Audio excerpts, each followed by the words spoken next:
Hello दोस्तों, business point में आपका स्वागत है। और अभी हम कर रहे हैं इकोनॉमिक्स।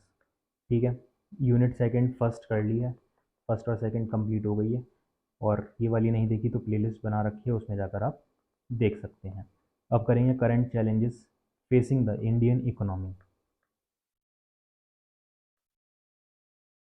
चैप्टर नंबर 4 है human capital formation in India.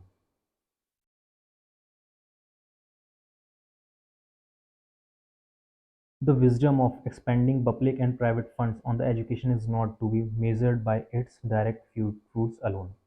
It will be profitable as a mere investment to give the masses of people much greater opportunities than they can generally avail themselves of.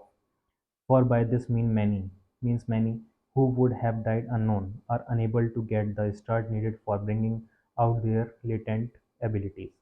Introduction. Think of one factor that has made a great difference in the evolution of mankind. Perhaps it is human capacity to store and transmit knowledge, which they have been doing through conversation, through songs, and through elaborate lectures. But humans soon found out that we need a good deal of training and skill to do things efficiently.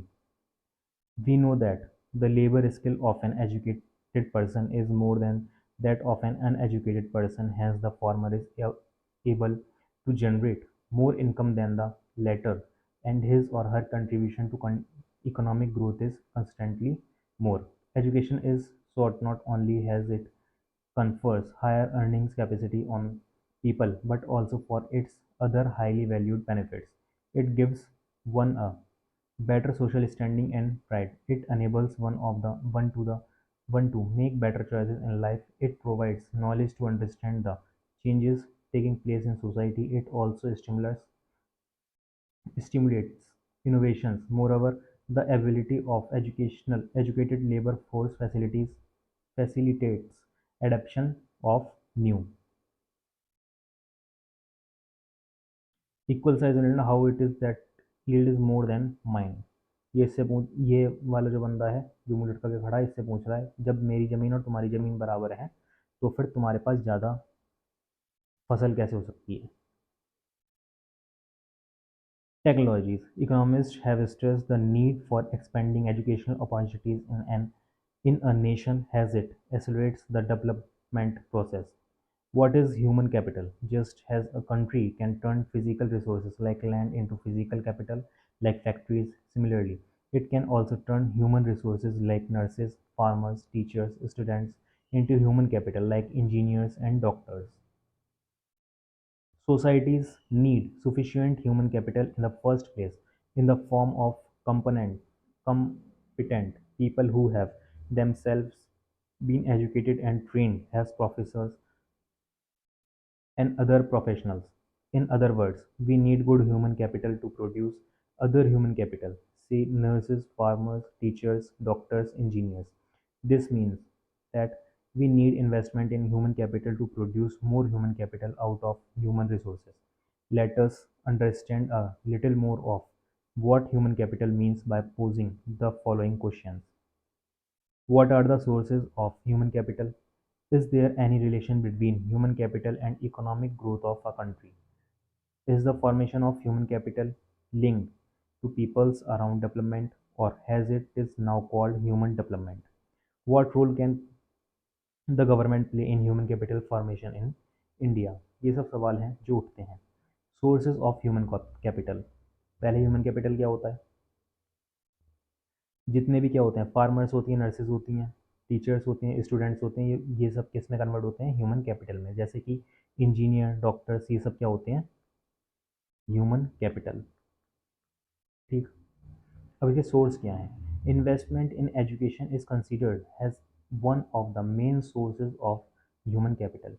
Investment in education, अगर हमें human capital increase करना है तो हमें education पर increase करना होगा budget. There are several other sources as well. Investments in health, on the job training, migration, and information are the other sources of human capital formation.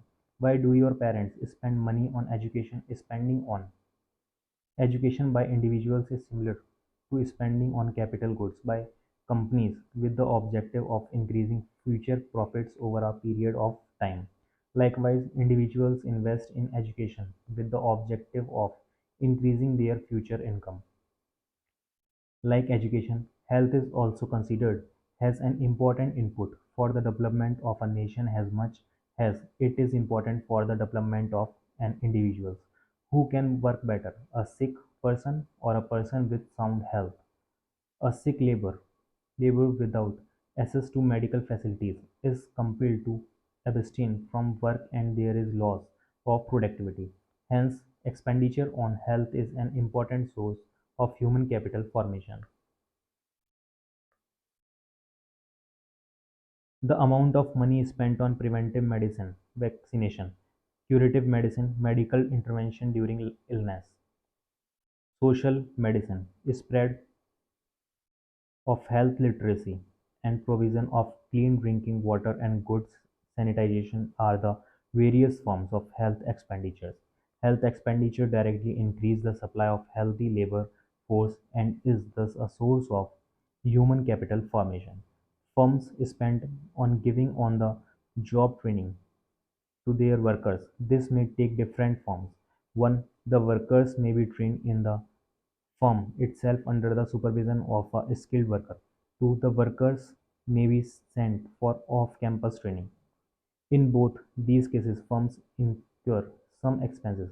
Firms will thus insist that the workers should work for a specific period of time after their on-the-job training, during which it can recover the benefits of the enhanced productivity owing to the training. Expenditure regarding on-the-job training is a source of human capital formation as the return of such expenditure in the form of enhanced labor productivity is more than the cost of it. People migrate in search of jobs that fetch them higher salaries than what they may get in their native places. Unemployment is the reason for the rural-urban migration in India. Technically qualified persons like engineers and doctors migrate to other countries because of higher salaries that they may get in such countries. Migration in both these cases involves cost of transport, higher cost of living in the migrated places, and psycho cost, psych cost of living in a strange socio-culture setup. The enhanced earnings in the new place outweigh the cost of migration, hence expenditure on migration is also a source of human capital formation. People spend to acquire information relating to the labor market and other markets like education and health. For example, people want to know the level of salaries associated with various type of jobs, whether the educational institutions provide the right type of employable skills, and what cost. This information is necessary to make decisions regarding investments in human capital as well as for efficient utilization of the acquired human capital stock. Expenditure incurred for acquiring information relating to the labor market and other markets is also a source of human capital formation. अब आ जाते हैं physical and human capital. Both the forms of capital formation are outcomes of conscious investment decisions. Decision regarding investment in physical capital is taken on the basis of one's knowledge. In this regard, the entrepreneur processes knowledge to calculate the expected rates of returns to a range of investments and then rationally decided which one of the investments should be made. The ownership of physical capital is the outcome of the conscious decision of the owner. The physical capital formation is mainly an economic and technical process. A substantial part of the human capital formation takes place in one's life when she and he is unable to decide whether it would maximize his earnings. Children are given different types of school education and health care facilities by their parents and the society. The peers, educators, and society influence the decision regarding human capital investments even at the tertiary level, that is, at the college level. Moreover, the human capital formation at this stage is dependent upon the already formed human capital at the school level.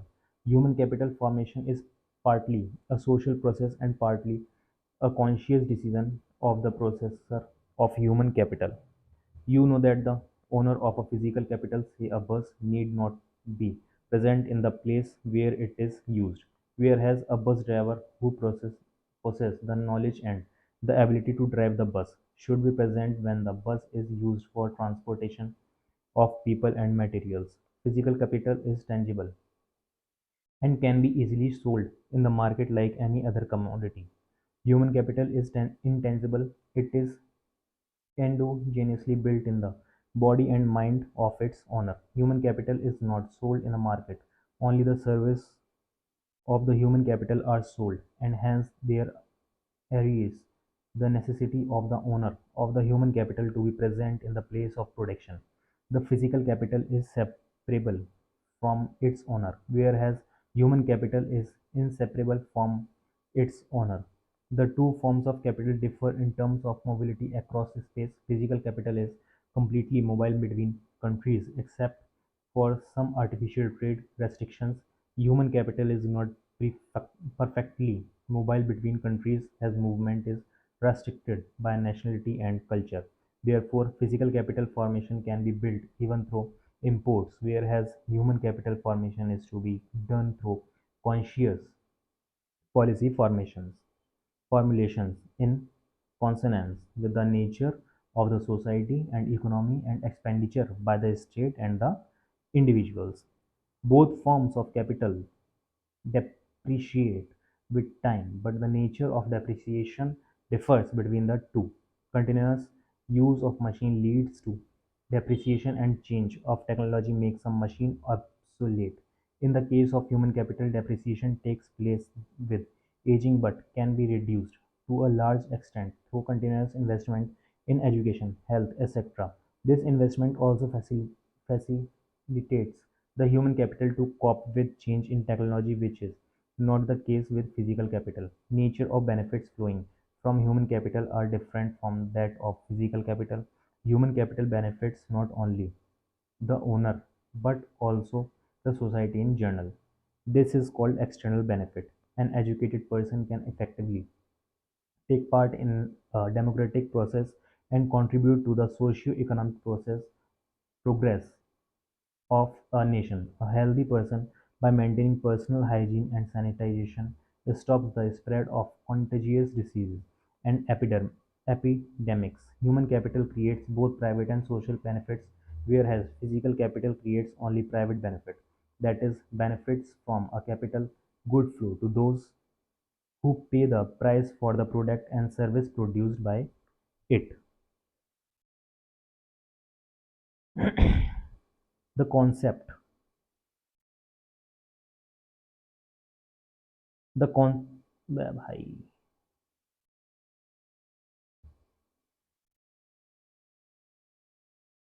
The concept of physical capital is the base for conceptualization, conceptualizing, conceptualizing human capital. There are some similarities between the two forms of capital. There are some striking dissimilarities as well. See box number 4.1 देखी जाएगी, देख ही लिया था box number 4.1, ये सब है physical और human capital का डिफरेंस अभी बताया है. Human capital and economic growth. Who contributes more to nation income? A worker in a factory or a software professional? We know that the labor skill of an educated person is more than that of an uneducated person, and that the former generates more income than the latter. Economic growth means the increase in real national income of a country. Naturally, the contribution of the educated person to economic growth is more than that of an illiterate person. If a healthy person could provide uninterrupted labor supply for a longer period of time, then health is also an important factor for economic growth. इसमें क्या कह रहा है? Healthy person जो provide कर सकता है बिना किसी रुकावट के लंबे टाइम तक, ठीक है. तो हेल्थ क्या है? Health is also important factor है इकोनॉमिक ग्रोथ का. Thus, both education and health, along with many other factors like on the job training, job market information, and migration, increase and individuals' income generating capacity. This enhanced productivity of human beings of or human capital contributes substantially not only towards increasing labor productivity but also stimulates innovations and creates ability to absorb new technologies. Education provides knowledge to understand changes in society and scientific advancement, thus facilitate inventions and innovations. Similarly, the availability of educated labor force facilitates adaptation to new technologies. Empirical evidence to prove that increase in human capital causes economic growth is rather nebulous. This may be because of measurement problems. For example, education measured in terms of years of schooling, teacher-pupil ratio, and enrollment rates may not reflect the quality of education. Health services measured in the monetary terms, life expectancy, and mortality rates may not reflect the true health status of the people in the country. Using the indicators mentioned above, an analysis of improvement in education and health sectors and growth in real per capita income in both developing and developed countries shows that there is convergence in the measures of human capita but no sign of convergence of per capita real income. In other words, the human capita growth is developing countries has been faster, but the growth of per capita real income has not been that fast. There are reasons to believe that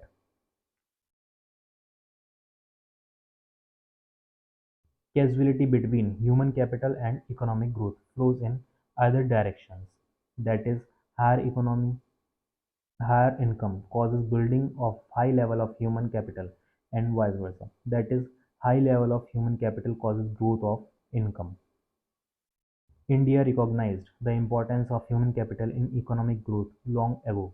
The seventh five-year plan says human resources development freed human capital has necessarily to be assigned a key role in any development strategy, particularly in a country with a large population. Trained and educated on sound lines, a large population can itself become an asset in accelerating economic growth and in ensuring social change in desired directions. It is difficult to establish a relation of cause and effect from the growth of human capital, education and health to economic growth, but we can see in table 4.1 that these sectors have grown simultaneously. Growth in each sector probably has reinforced the growth of every other sector. ये वाली table की बात कर रहे हैं. Select indicators of development in education and health sectors, particular CEOs in 1951, 81, 91, 2001 और 2018-21. Real capita पर income 7,000 थी, फिर 12,000, 15, 23, लगभग 94,000. ट्रू डेथ रेट पर थाउजेंड 25, फिर 12, फिर 9, फिर 8, फिर अब 6 है. इन्फेंट मोर्टेलिटी रेट 146 से 110, 80, 63, 28. लाइफ एक्सेप्टेंसी एट बर्थ मेल 37 था, अब 68.6, और फीमेल 36 थी, अब 71.4. लिटरेसी रेट 16 था, अब 78 है. 78 मतलब मान के चलो 100 में से 80, यानी कि 10 बंदे पकड़ोगे तो हर उनमें से दूसरा जो हो वो आठवां जो होगा, उन 10 में से 8 पढ़े लिखे होंगे और 2 अनपढ़ होंगे. The National Education Policy 2020 states that the world is undergoing rapid changes in the knowledge landscape, with various dramatic scientific and technological advances, such as the rise of big data, machine learning, and artificial intelligence. Many unskilled jobs worldwide may be taken over by machines, while the need for skilled workforce, particularly involving mathematics, computer science, and data science, in conjunction with multidisciplinary abilities across the sciences and social sciences and humanities, will be increasingly in greater demand. With climate change, increasing population, and depleting natural resources, there will be a sizable shift in how we meet the world's energy, water, food, and sanitation needs, again resulting in the need for new skilled labor, particularly in biology, chemistry, physics, agriculture, climate science, and social science.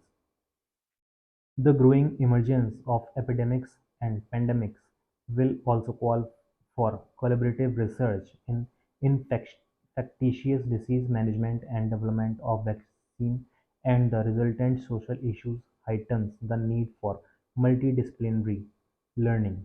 There will be a growing demand for humanities and art as India moves towards becoming a developed country as well as.